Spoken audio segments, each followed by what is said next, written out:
Bonjour à tous, je m'appelle Aurélie. Mon travail consiste à vous accompagner dans l'évolution de votre carrière. Après avoir constaté que de nombreuses personnes cherchent à découvrir de nouveaux métiers, j'ai décidé de partir à la découverte de salariés et de chefs d'entreprise qui acceptent de partager avec nous leur expérience. Chez Super Compétences, nous mettons notre expertise à votre service pour que vos projets prennent vie. Je suis très contente de vous partager l'enquête métier du jour. Vous êtes prêts? C'est parti! Bonjour à tous, je suis ravie de vous accueillir dans ce nouvel épisode. Je suis aujourd'hui en compagnie de Romain qui va nous présenter le métier de conseiller immobilier en tant qu'indépendant. Bonjour Romain, Bonjour Aurélie, bonjour à tous. comment vas-tu? Ça va très bien, merci. Et toi? Ça va, je suis en pleine forme. Je suis ravie de t'accueillir aujourd'hui. C'est un plaisir. Bon, est-ce que tu peux commencer par te présenter pour les auditeurs qui ne te connaissent pas, nous leur raconter ton parcours et pourquoi tu en es venu à ce métier? Oui, oui, bien sûr. Alors, moi, j'ai 34 ans, j'habite à côté de Pont-de-Vaux. Donc, à l'origine, j'ai fait plusieurs formations. J'ai commencé en tant que commercial.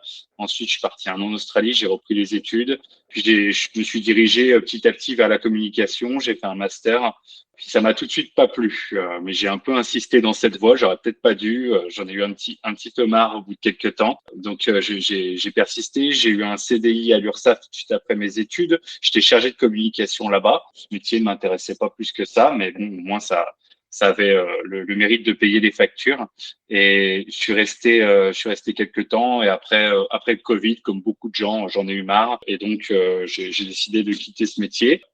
J'ai beaucoup réfléchi à ce que j'allais faire. J'ai mis beaucoup de temps à me décider. Je suis parti sur du e-commerce un petit peu. J'ai aussi passé un CAP cuisine parce que je me suis dit à un moment donné que peut-être faire quelque chose de concret et vraiment de mes mains, ça pouvait être intéressant pour moi. Mais j'ai un petit peu déchanté. J'ai obtenu quand même mon CAP, mais pendant les stages que j'ai pu faire, je me suis rendu compte que là, je repartais vraiment à zéro et ça me faisait quand même un tout petit peu peur de pas pouvoir capitaliser quand même sur les acquis que j'avais pu avoir pendant mes études, etc. Donc, j'ai trouvé le métier de mandataire immobilier. Enfin, ça a été vraiment une révélation, quoi.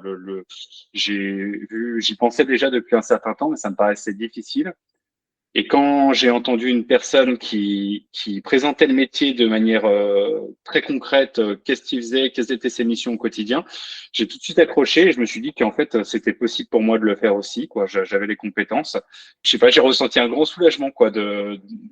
Voilà, je me suis dit, ah, ça peut être pour moi. Donc, je me suis lancé là-dedans en tant qu'indépendant. Il y a aujourd'hui 1 an, j'ai commencé fin juin 2023.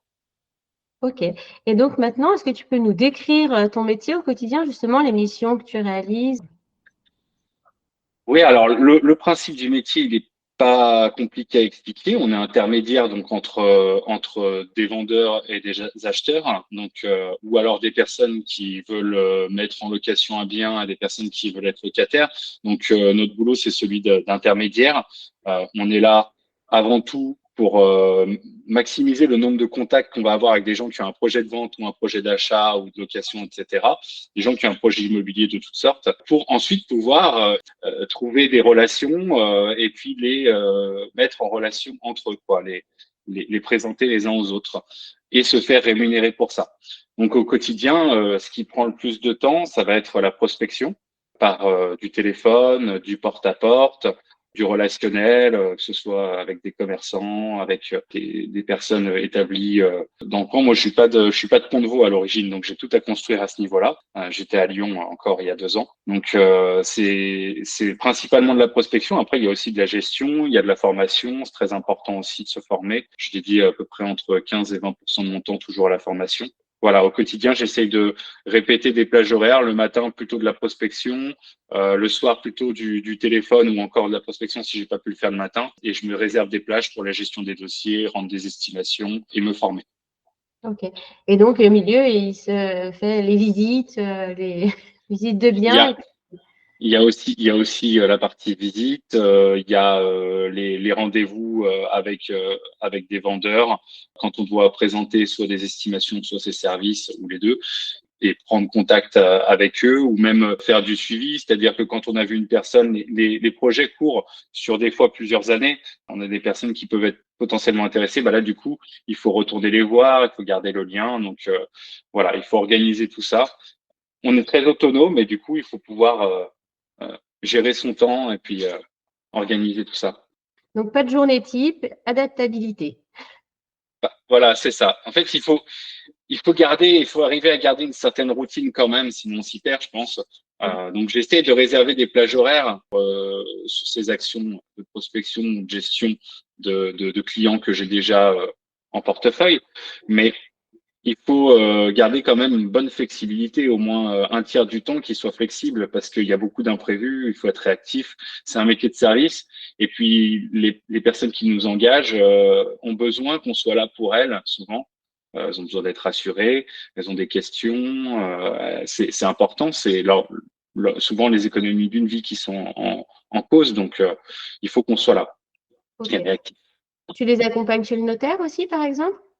Oui, oui, par exemple, on va ensemble chez le notaire. Moi, j'aime bien essayer de proposer un accompagnement complet, c'est-à-dire j'essaie d'être l'interlocuteur unique du notaire pour ensuite pouvoir centraliser les informations, c'est vraiment de servir de pivot, d'interface entre les deux et que les personnes soient pas en train d'envoyer des mails à tout le monde. Non, elles m'envoient des mails à moi ou elles m'écrivent à moi et puis moi ensuite je dispatche les informations aux personnes qui ont besoin de les avoir.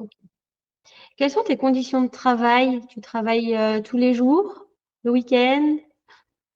Oui, alors j'essaie de pas trop travailler le dimanche quand même, ça peut arriver, mais le dimanche, en principe, j'essaie quand même d'être avec les enfants et ma femme quand même, voilà, pour être là. J'ai déjà bien pris la semaine, mais ça peut arriver qu'on fasse par exemple une contre-visite, quelque chose qui peut pas attendre avant un compromis de vente le dimanche. Le samedi, par contre, je le garde pour les visites, je fais pas de prospection. Il y a faut s'adapter. Hein. Les personnes qui viennent visiter, souvent, ben, elles sont disponibles plutôt le samedi, donc on s'adapte. Par contre, et puis on peut travailler aussi assez tard le soir. Hein. Après, quand ils ont terminé leur travail, c'est là qu'ils viennent visiter. Donc voilà, il y a pas après il y a pas vraiment d'horaire. Je pense que c'est pas un métier qu'on peut faire à mi-temps ou en 30 heures par semaine. Hein. Moi, je fais pas le compte du temps que j'y passe, mais voilà, à mon avis, une moyenne, je suis sur une moyenne de au moins 45, 50 heures par semaine, quoi. Il faut s'investir, quoi. Faut s'investir. Surtout que moi, j'ai tout à construire. Je débute encore. Enfin, ça fait un an maintenant, donc j'ai un petit peu de recul, j'ai un petit peu d'expérience, de bagage avec moi. Mais au début, il faut quand même les 2, 3 premières années. Pour moi, si on s'investit pas à fond, on n'aura pas de résultat, quoi. Donc, en indépendant, mais avec une structure quand même qui te porte. En fait, c'est le principe de l'ubérisation, quoi. Le métier était complètement ubérisé. Avant, c'était des personnes qui faisaient des études spécialisées dans la vente, enfin, dans l'immobilier, typiquement un BTS, et ensuite qui allaient travailler en agence en tant que salarié. Maintenant, on a des réseaux qui se sont montés et qui, on va dire, embauchent, mais c'est pas vraiment le cas, des mandataires. Donc ça, c'est mon statut, qui sont en auto-entrepreneur ou en société et qui travaillent à leur compte. Donc nous, on paye un forfait tous les mois à moi. Mon réseau, il s'appelle Efficity, mais il y en a d'autres. Hein. Ça peut être Safety, il y en a plusieurs. Et là, on paye une redevance tous les mois pour pouvoir publier nos annonces sur les sites et avoir accès à de la formation, un accompagnement juridique. On va, après avoir payé cette somme, avoir tout un bouquet en fait. Donc nous, on est plutôt clients de notre réseau finalement. Et ensuite, quand on fait des ventes, il y a un partage de la commission qui se fait entre le réseau et le mandataire qui a conclu la vente. Voilà. Ok. Est-ce que tu travailles seul? Du coup, tu n'as pas d'équipe? Pour l'instant, je suis tout seul, oui. Après, il y a possibilité, via un principe de marketing de réseau, de se faire, de créer son équipe et de former des personnes et ensuite d'avoir un pourcentage aussi sur les ventes qu'elles réalisent. Voilà. Moi, je me suis pas encore intéressé à ça. J'estime que j'ai assez à faire déjà à développer mon activité et à me former. Et voilà. Donc, pour l'instant, je suis à fond concentré là-dessus. Mais oui, ça me fait une ouverture sur la suite pour aussi, ça peut être rigolo quoi de pas être tout seul au bout d'un moment. Même si je vois quand même beaucoup de monde tous les jours, mais c'est vrai que c'est sympa aussi de pouvoir échanger et travailler en équipe. OK. Donc du coup, j'allais te poser la question, avec quel type de personnes, professionnelles tu travailles? Ouais, on est amené à travailler avec plusieurs types de professionnels. Je dirais les premiers, ça va peut-être être les concurrents finalement. Il peut arriver qu'on soit amené à travailler en interagence, ça s'appelle, donc à avoir, par exemple, si moi je commercialise un bien et que c'est mon concurrent qui va avoir l'acheteur qui est susceptible de l'acheter, il va pouvoir lui me mettre en relation avec cet acheteur et puis on va travailler ensemble, quoi. Donc ça, pour moi le plus important aujourd'hui, étant donné qu'on est sur un marché où il y a peu d'acheteurs. Je pense que c'est important d'avoir des bonnes relations avec ses concurrents. Ensuite, on va avoir tout ce qui est notaire, géomètre, diagnostiqueur, les communautés de communes, les mairies, qui on va être en relation assez souvent finalement pour toutes les questions d'urbanisme. Après, il y en a sûrement plein d'autres que j'oublie, mais voilà pour les principaux. Quelles sont les compétences nécessaires pour faire ton travail? Les compétences nécessaires, je dirais déjà les compétences commerciales, à mon avis, ça va de soi, parce que j'ai dit qu'on était intermédiaire, mais l'important aussi, c'est d'être rémunéré pour ce travail d'intermédiaire. Et pour cela, il faut qu'on arrive à convaincre les gens de nous signer des mandats. Et ça, c'est le travail commercial, du coup, de convaincre. Il y a aussi, à mon avis, il faut quand même être capable de beaucoup apprendre sur le métier, sur l'environnement juridique, de sans cesse se remettre en question. Je pense que c'est important de pas avoir un état d'esprit fixe, de vraiment être dans l'état d'esprit de développement, d'apprentissage, de se remettre en question. Pour moi, c'est vraiment quelque chose qui permet de progresser.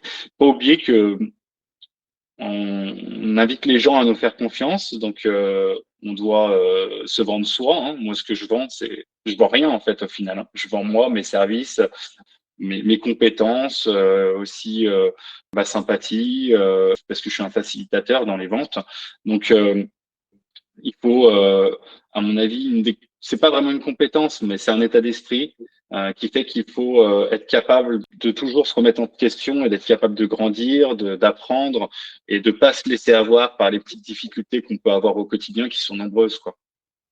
Il me semble que tu disais aussi, qu'il fallait être, dynamique quoi. Enfin voilà, fallait se donner à 100 tout le temps, même plus que 100. Ouais, ouais, absolument. Faut pas, c'est pas un métier qu'on peut faire en ayant le pied sur la pédale de frein, quoi, clairement. Si on va en rendez-vous et qu'on est à 80%, on revient avec son cartable et puis il est vide le cartable. Il n'y a pas de mandat dedans. Il faut les personnes qui veulent travailler avec nous nous confient quand même quelque chose d'important pour eux. Il faut être à 100%, même plus. Il faut être capable de convaincre, d'avoir le bon discours. Et il faut transmettre une certaine énergie, quoi. Il faut, quand je vais faire du porte-à-porte, si j'arrive et que j'ai un peu la mine basse et que je me présente, voilà, je suis Romain Durand, agent immobilier, enfin, mandataire, ça va pas le faire, quoi. Non, non, il faut que les gens ils passent un bon moment avec moi, qu'ils se souviennent de moi, parce que sinon ils vont m'oublier ou alors ils vont se dire lui il est nul, je vais pas le rappeler, quoi. Donc ouais, ouais, c'est un métier. Si on n'est pas à 100%, je pense que on n'a pas de résultat. Est-ce qu'il est facile de se lancer, en tant que mandataire? C'est extrêmement facile. C'est le côté un peu paradoxal, parce qu'à mon avis, c'est un métier qui est pas pour tout le monde, qui est exigeant. On fait face à beaucoup parfois de difficultés. On doit faire face à des problématiques très variées, et il faut surtout pas se laisser manger par les petits cochons, quoi. Il faut réussir à rester serein quand on a face à la difficulté. Il faut vraiment rester maître, quoi. Donc, à mon avis, c'est un métier qui est pas adapté pour tout le monde pour ces choses-là. Mais par contre, il suffit simplement de toquer à la porte d'un réseau pour arriver à devenir mandataire. C'est pour ça qu'il y a un énorme taux d'abandon, d'échec, un gros turnover. Pour il y a beaucoup de gens qui se sentent de faire ça parce que aussi ça a été beaucoup médiatisé avec Stéphane Plaza, ils ont vu à la télé. La vérité, pas exactement comme la télé, mais ça, je pense que tout le monde s'en doute de toute façon, hein. C'est très embelli. Donc, il y a beaucoup de gens qui se font une idée, je pense, du métier et puis qui, une fois confrontés aux premières difficultés, ont du mal à passer derrière. Et de toute façon, enfin, c'est vrai pour beaucoup de métiers, hein, mais des difficultés, on en a toujours, hein. Moi, j'ai pas fait une seule vente sans qu'il y ait à minima un gros problème à un moment donné qui fasse surface. Ouais. C'est comme ça, faut l'accepter. Ok. C'est pas pour tout le monde. Donc tout à l'heure, tu nous disais qu'il était possible, via un système de marketing de réseau, d'évoluer comme ça avec d'autres personnes. Et il est Oui. aussi possible, par exemple, de créer une agence au sein du réseau mandataire, ou après, il faut changer et faire sa propre agence? C'est compliqué. Je sais qu'il y a des passerelles pour créer des agences. J'ai pas encore posé le sujet. En fait, en réalité, pour créer une agence, en principe, il faut avoir ce qu'on appelle une carte de transaction. Donc, c'est très réglementé. Donc, il faut avoir soit un diplôme issu de l'immobilier, soit un diplôme de niveau bac+5. Donc, c'est mon cas. Donc, éventuellement, je pourrais faire une demande pour obtenir ce type de carte et monter, je sais que ça existe maintenant, on peut le faire, des agences Efficity. Donc, il y a une possibilité de faire ça. Maintenant, aujourd'hui, est-ce que c'est vers ça que je veux me diriger? Je ne sais pas, parce que c'est une agence, c'est plus le même métier, je pense, de gérer une agence que d'être là. Moi, je cherchais quand même un petit peu de liberté dans mon travail et j'aurais peur de perdre cette liberté. Mais ça a d'autres avantages après, hein. Ça a d'autres avantages. Parce que là, du coup, tu travailles de chez toi. Tu n'as pas d'agence, tu n'as pas de bureau. Absolument. Et j'ai interdiction de recevoir des clients chez moi. Ça, j'ai pas le droit d'avoir un bureau en fait. Enfin, j'ai pas le droit d'avoir une agence où je mets la publicité de mes annonces comme les vitrines classiques d'agence. Et j'ai pas le droit de recevoir des clients chez moi en théorie. Par contre, ce que je peux faire, c'est acheter des bureaux pour moi, mes équipes, travailler. Mais voilà, encore une fois, je peux pas recevoir de public dans mes bureaux. Ok. Quel est le salaire envisageable en tant qu'agent immobilier mandataire? Eh ben là, j'en sais rien du tout parce que je pense que je suis pas arrivé au maximum de ce que je peux arriver à faire. Donc voilà, moi mes objectifs, mon premier objectif, ce serait, je vais parler en termes de chiffre d'affaires. Ce serait, c'est l'objectif classique, je pense, que tout mandataire, à mon avis, a ou doit avoir, c'est d'arriver à réaliser déjà dans un premier temps 100 000 euros de chiffre d'affaires en une année. Euh, donc, c'est en comptant les commissions sans la TVA, donc hors taxe.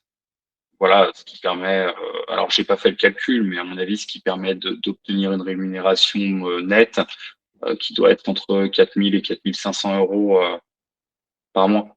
Voilà. Ce qui correspond pas au salaire moyen des mandataires, hein. Les mandataires, en moyenne, je crois, ou alors, j'ai plus le chiffre exact, donc je vais peut-être dire une bêtise, mais je sais que soit la moyenne ou soit la médiane des mandataires, elle doit être à 30 000 euros, je crois. Et je suis vraiment pas sûr de ce chiffre, mais j'avais entendu un chiffre comme ça. Donc ça veut dire qu'il y a beaucoup de gens en fait qui sont là et puis qui peut-être qui ne travaillent pas ou qui font aucune vente et qui tirent le chiffre vers le bas, quoi. Mais voilà, ça correspond pas à la moyenne, mais c'est quand même un chiffre à mon avis atteignable avec beaucoup de travail et de sérieux. Quel est le parcours du coup pour devenir mandataire? Il y a un diplôme? Pas de diplôme? Pas de diplôme, pas de diplôme. Venez comme vous êtes, mais par Il n'y a pas de contre, condition de faut se niveau, un former. niveau bac ou non, rien? Non, non, mais par contre, faut venir avec un bagage. Si soit on vient extrêmement déterminé et prêt à se former sur tout, voilà. Et bon, ça peut le faire. Soit on vient sans aucun bagage en dilettante et puis ça peut pas marcher, quoi. Par contre, il y a rien qui est obligatoire. Et dans les réseaux, par exemple, il y a une formation obligatoire dont la durée va dépendre du réseau. Là, on a un parcours e-learning à faire quand on rentre chez Ficity, par exemple, qui dure quelques semaines, plus des réunions en visio, etc. Mais bon, honnêtement, c'est pas ça qui va faire de vous un mandataire immobilier accompli, quoi, hein. Ensuite, il faut quand même continuer à se former. On a tout un bouquet de formations qui est à notre disposition. Et puis, on a des formations après payantes, gratuites, sur Internet. On a tous les sites juridiques qui publient l'actualité. Ça, c'est un bon moyen de se former. Et puis, acheter des livres, hein. Moi, tout bêtement, j'ai acheté les livres de révision BTS Immobilier pour me former aussi. Donc, voilà. Après, c'est à la discrétion de chacun. C'est pour ça qu'on peut aussi avoir des différences on va dire, de compétences très hétérogènes entre les différents mandataires. Comme ça peut être le cas aussi, à mon avis, chez les agents immobiliers classiques. Quel conseil tu pourrais donner aux personnes qui souhaitent s'orienter dans ton métier? Conseillerais de faire du développement personnel, à mon avis. Moi, je me suis mis un petit peu dedans parce que, alors, il y a un peu de bullshit aussi, hein, dans le développement personnel. Il faut faire le tri. Mais moi, je pense que les gens vous achètent pour ce que vous êtes. Donc, si vous achètent pas, c'est que vous n'êtes pas au niveau d'attente qu'ils auraient. Bon, alors après, tout le monde ne peut pas aimer tout le monde, hein, on peut pas plaire à tout le monde non plus. Mais je veux dire, voilà, je pense que je dirais qu'il faut se développer, il faut apprendre, il faut s'améliorer sans cesse et être dans cette ouverture d'esprit déjà. C'est important, c'est l'état d'esprit, c'est d'être ouvert déjà à ça, aux critiques et à avancer. Eh ben, merci beaucoup, Romain, pour Merci à toi. pour ta participation, J'espère, pour tous ces conseils. j'espère que ce sera utile. Oh, bah, il n'y a pas de raison. Bonne journée. Merci, bonne journée à toi. Merci d'avoir écouté ce podcast. Vous retrouverez les liens de notre invité du jour en description. Vous trouverez également l'enquête métier du jour en version PDF dans les notes de l'épisode. Si l'interview vous a plu, n'hésitez pas à la relayer autour de vous et de la noter sur votre application de podcast préférée. Vous pourrez retrouver l'ensemble de nos services sur supercompétences.fr. Si vous voulez partager votre métier, prenez contact avec moi pour que nous puissions en discuter. Je reste également disponible pour parler avec vous de vos projets de reconversion professionnelle. Je vous donne rendez-vous au prochain épisode. Belle journée!